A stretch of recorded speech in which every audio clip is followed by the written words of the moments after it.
شوہر کا تعلق بیوی سے محبت کا ہو، باپ کا تعلق اولاد سے شفقت کا ہو تو گھر کا ماحول بڑا خوشگوار ہوتا ہے۔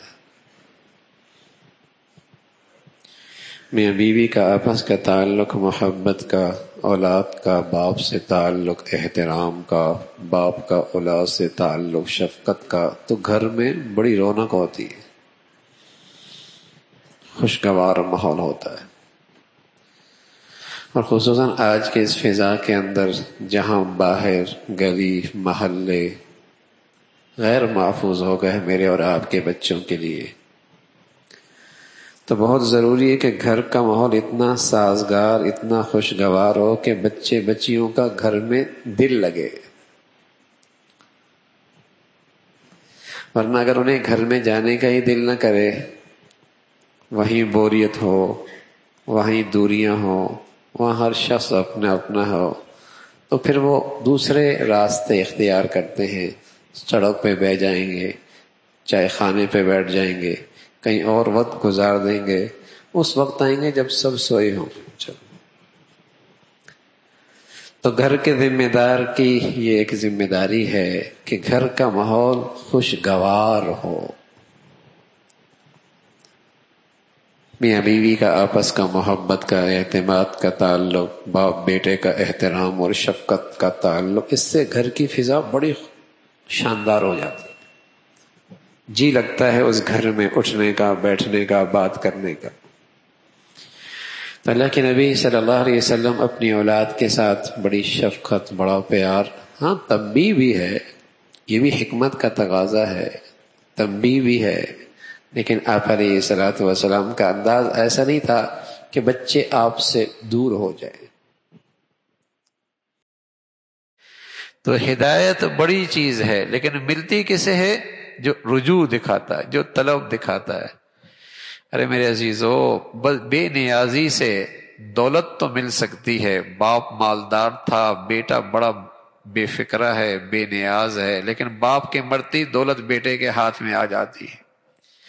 جاگیر اور زمین سے مل سکتی ہے کہ بیٹا بڑا نادان تھا، باپ کے مرتے ہی بیٹا جاگیردار بن گیا، لیکن ہدایت کا نور ایسا نہیں ہے بھائی کہ کوئی شخص بے نیازی دکھائے اور اس کے پاس ہدایت کا نور باقی رہے۔ اس معاملے میں اللہ بڑے غیور ہیں، اس معاملے میں اللہ بڑے غیور ہیں۔ یہاں تو احتیاط چاہیے، احتیاط چاہیے، فقر چاہیے، اللہ کے سامنے عاجزی انکساری چاہیے، سچی طلب چاہیے، تب یہ دولت رہتی ہے، ورنہ یہ دولت نہیں رہتی۔ انلزمکموہا وانتم لہا کارہون، تم تو اسے پسند نہ کرو اور اللہ تمہارے لیے اسے تمہارے گلے کا توق بنا دے، ایسا نہیں ہے۔ ہدایت کا معاملہ ایسا نہیں ہے۔ آپ کے چچا ہیں، قریشی ہیں، سردار ہیں، اتنے حسین ہیں کہ لوگ کہتے تھے آنکھ کا انگارہ لگتا ہے، ایسی اس کے چہرے پہ چمک ہے۔ کہتے تھے آنکھ کا انگارہ لگتا ہے، اس کی آنکھ پہ، چہرے پہ ایسی چمک، سرخی ہے، سرخی۔ ابو لہب ایسا سرخ تھا، قریشی تھا، سردار تھا، لیکن طلب نہیں تھی، مردود ہو گیا، طلب نہیں تھی، مردود ہو گیا، سارا سلسلہ حسب نسب بھی کام نہ آیا، طلب جو نہ تھی، طلب جو نہ تھی۔ یہ دولت ایسی ہے جو اس کی قدر کرتا ہے بھائی، اس کے پاس تو یہ دولت رہتی ہے، جو نہیں قدر کرتا مرنے سے پہلے اللہ اس سے یہ لے لیتا۔ اس لیے جہاں اور بہت ساری دعائیں اپنے اللہ سے کرتے رہنا چاہیے، وہاں ایک دعا یہ بھی اللہ کے نبی نے سکھائی ہے، ربنا لا تزغ قلوبنا بعد اذ ہدیتنا، اے اللہ ہدایت کے بعد گمراہی سے بچانا۔ اے اللہ ہدایت کا نور مل گیا، گھر ایسا ملا، ماں باپ ایسے ملے، ماحول ایسا ملا، آپ نے ہدایت کا نور دے دیا، اے اللہ اب اس سے محروم نہ کرنا۔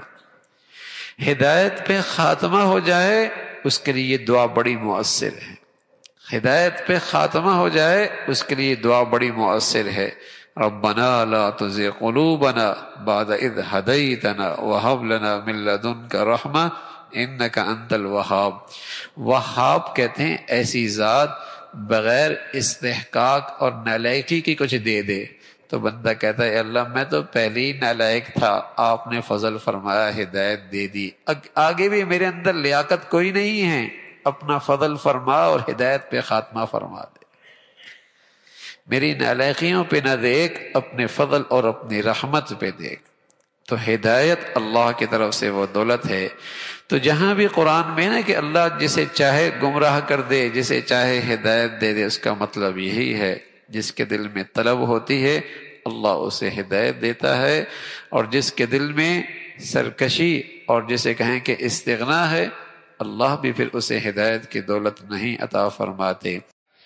کہ کوئی شخص، آپ نے فرمایا اگر کوئی شخص کسی جگہ جا کے ٹھہرے، رات گزارنے لگے، کہیں سفر پہ گیا، اجنبی جگہ پہنچا، اور پھر اس نے ان مذکورہ کلمات کو پڑھ لیا، تو اس کو وہاں کی کوئی چیز نقصان نہیں پہنچائے گی.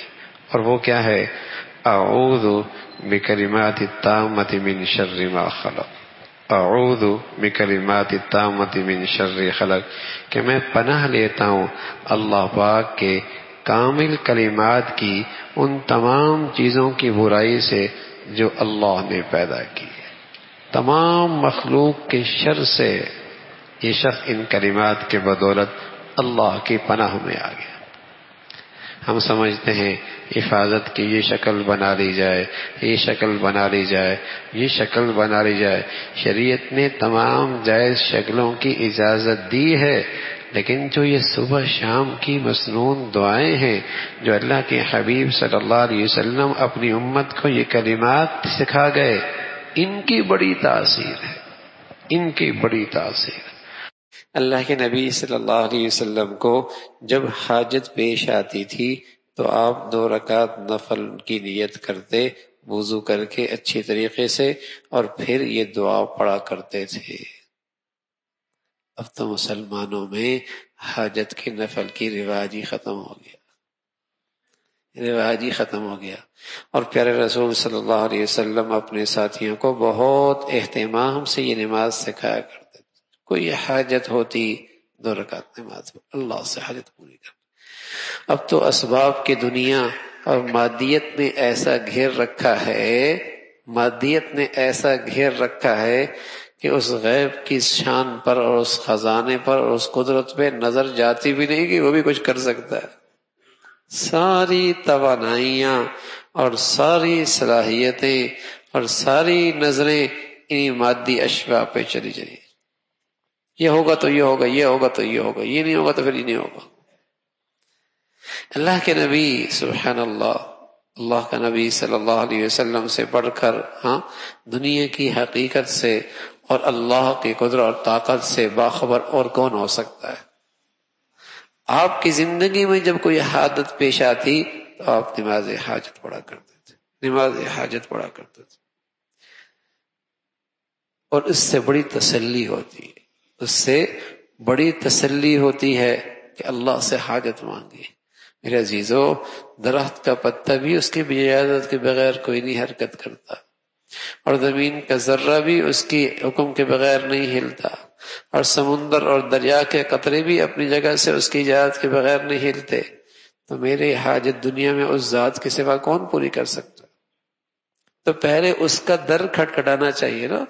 ٹھیک ہے، تدبیر بھی اختیار کریں، اسباب بھی اختیار کریں، تدبیر بھی اختیار کریں، اسباب بھی اختیار کریں، لیکن نماز حاجت کے ذریعے اس کے در کو دستک تو دے دے اور اس کے سامنے اپنی حاجت تو پیش کرے.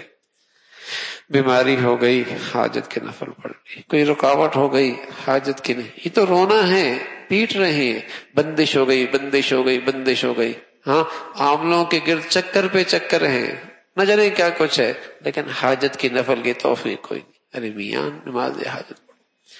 چونکہ یہ پرانی بات ہے نا، کوئی پرانی بات، کوئی نئی بات ہونی چاہیے تاکہ میں وہ وظیفہ کروں. اگر اس کو بولو نا رات کو ایک ٹانگ پہ کھڑے ہو کے تو نے 501 مرتبہ، اور وہ بھی قبلہ کی طرف رخ ہو کے، نہ دائیں ہلنا ہے نہ بائیں ہلنا ہے، یہ وظیفہ پڑھ لو، پڑھ لے گا. اور جتنے وظیفے میں پابندیاں زیادہ ہوں گی بولے گا اتنا بڑا وظیفہ ہے.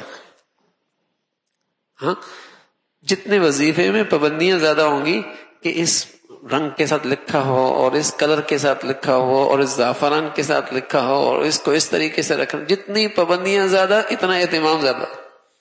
اور بھائی نماز حاجت پڑھ، یار یہ تو پرانی بات ہے نا، یہ تو پرانی بات ہے، اس کا اہتمام۔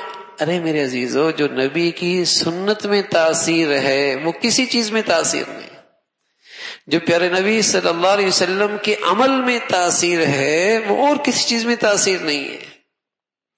بندش ہو گئی، رکاوٹ ہو گئی، مسئلہ کھڑا ہو گیا، ہاں پریشانی آ گئی، اللہ کے نبی صلی اللہ علیہ وسلم نے امت کو وظیفہ دیا ہے، نماز حاجت کا اہتمام کرو، وظیفہ دیا ہے دعاؤں کا خوب اہتمام کرو۔ اللہ کے نبی صلی اللہ علیہ وسلم نے عمل بتایا ہے، صدقہ دے دو، خیرات دے دو۔ یہ اللہ کے نبی صلی اللہ علیہ وسلم نے اللہ کا در کھلوانے کے طریقے بتائے ہیں۔ اللہ رب العزت اس کا اہتمام نصیب فرما دے۔